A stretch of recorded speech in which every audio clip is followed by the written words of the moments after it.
So York Avenue on the Upper East Side wasn't named for New York, Old York, or peppermint patties for that matter. It was actually named after a guy who never spent any substantial amount of time in New York. This is Sergeant Alvin York. He was from Tennessee, and he was awarded the Medal of Honor in the First World War. He led a detachment of soldiers during the Meuse-Argonne offensive to storm a German machine gun position and ended up taking over 130 prisoners.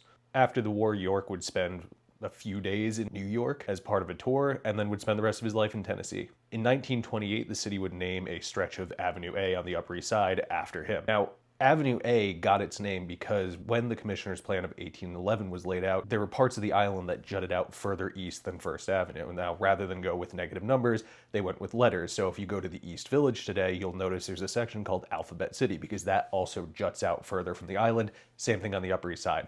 At one point, there was parts of it that was called Sutton Place. Now that's a very small portion below 59th Street.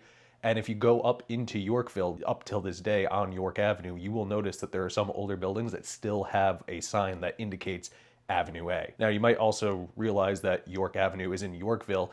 Ironically, they have nothing to do with each other. Yorkville as a place actually came about in the 1800s. You'll see there are plenty of establishments like the Yorkville Bank that were coined back in the 1880s. So it's just a very strange coincidence that Alvin York had an avenue named after him also in Yorkville. If there's another name in New York that you want to know the origin of, let me know in the comments and I'll make a follow-up on that.